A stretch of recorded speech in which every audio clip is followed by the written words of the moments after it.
궁금했던 세계의 반응, 글로벌 리플, 글리 시작하겠습니다. 학창시절에 등수가 올라가는 경우는 두 가지 경우가 있습니다.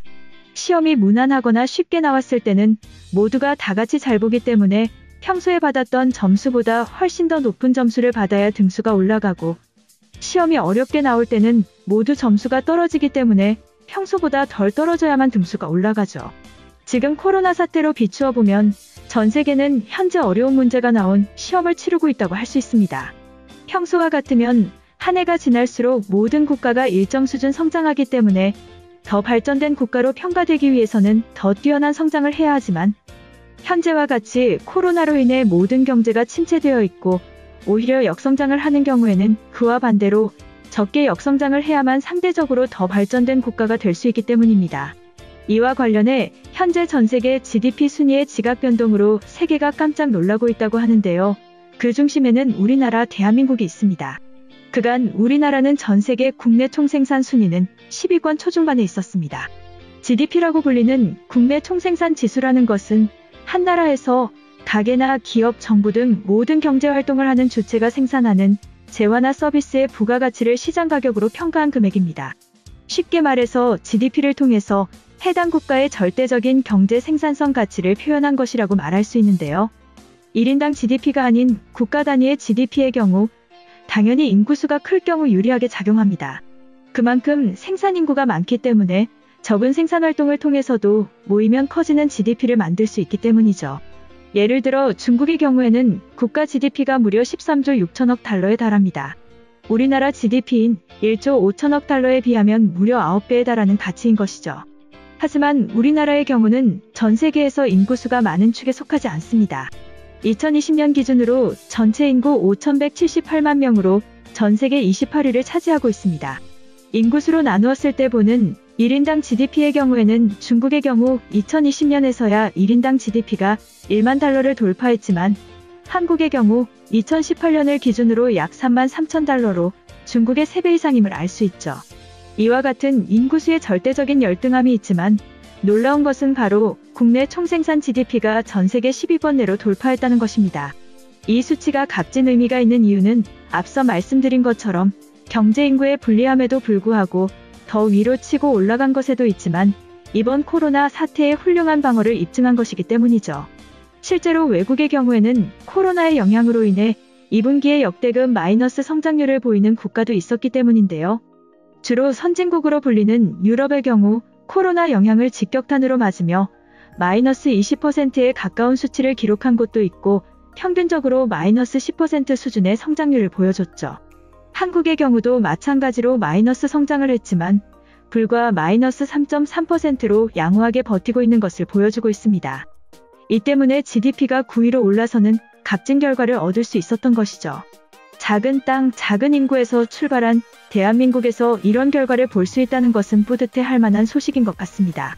한편 글로벌 영어 커뮤니티에 관련 소식이 전해져 소개해드리겠습니다. 요즘 코로나 때문에 경기가 안 좋아 큰일이다. 이대로 가다간 미국은 노숙자가 2,300만 명이 나올 판국이라고 해. 미국뿐만 아니라 최근 뉴스에서는 전 세계의 모든 나라가 코로나의 영향으로 인해 역대급 마이너스 성장률을 보여준다고 해. 그래서 방역강국으로 유명해진 한국을 찾아보니 역시나 한국도 마이너스 성장을 피해갈 수는 없었어.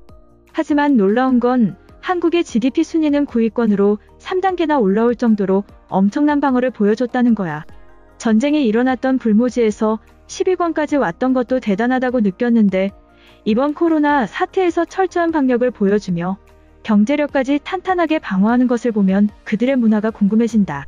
이처럼 후퇴하는 전 세계의 경제 상황에서 묵묵히 자리를 지켜나가는 우리나라의 소식을 보며 깜짝 놀란 외국인의 글이었는데요.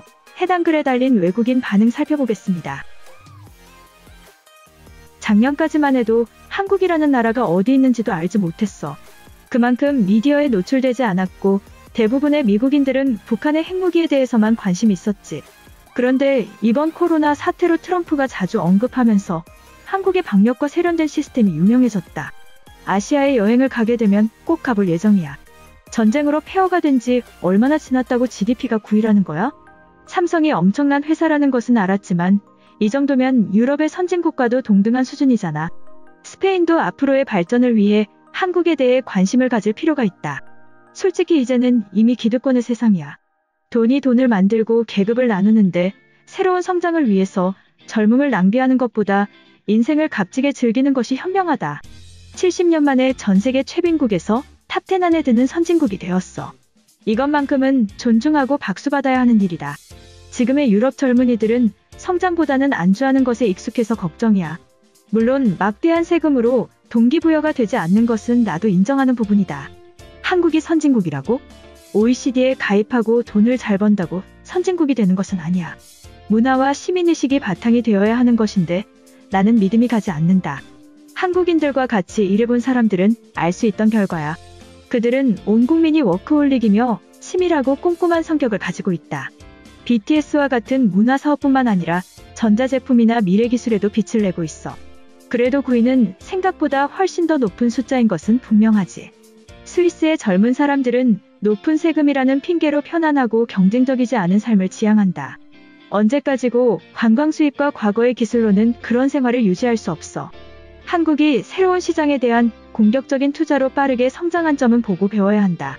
나만 한국이 가난하다고 생각했던 거야? 한국 전쟁에 참여했던 옆집 아저씨는 항상 밥도 못 먹는 가난했던 한국에 대해서 설명한다. 이제는 달라졌다고 말씀드리고 반복되는 스토리에서 도망쳐야지. 내가 알고 있는 한국은 전쟁 이후에 완전히 망가져버리고 분단된 국가이며 핵전쟁의 위협 속에서 버티고 있는 작은 나라였어. 이렇게 멋지게 해냈다는 것은 분명히 그들의 열정과 희생으로 얻은 결과야.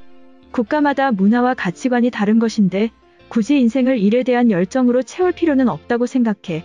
이미 프랑스의 국민들은 먹고 사는 것에 걱정이 크지 않으며 돈에 대한 집착은 피곤하게 만들 뿐이야.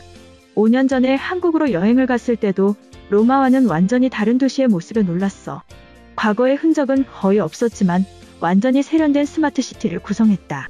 지금의 나에게는 편리하고 깨끗한 한국의 이미지를 선호한다. BTS와 삼성이 벌어들인 돈이 어마어마하군. 트럼프가 계속 한국이 부자라고 했던 이유를 방금 이해했어. 한 번도 가본 적은 없지만 코로나가 정리되고 여행 제한이 풀리면 K-팝 콘서트를 위해서라도 꼭 가볼게. 이런 추세는 앞으로도 지속될 거야. 영국은 모든 것에 대한 보수를 추구하고 낡고 고집스러우며 지겨움으로 가득 차 있어. 앞으로는 열정이 많은 아시안들이 경제를 리드해 나가게 될지도 몰라. 한국이 코로나 방역에서 성공적이었던 것은 우연이 아니었어. 이미 높은 기술력과 많은 자본이 있어서 가능했던 일이다. 물론 미국은 모든 것을 갖고 있었지만 리더가 없어서 완전히 망가진 거야. 이번 영상은 여기까지고요. 제 영상이 도움이 되셨거나 세계 속 반응 더 보고 싶다 하시는 분들은 구독과 좋아요, 알람 설정까지 부탁드립니다.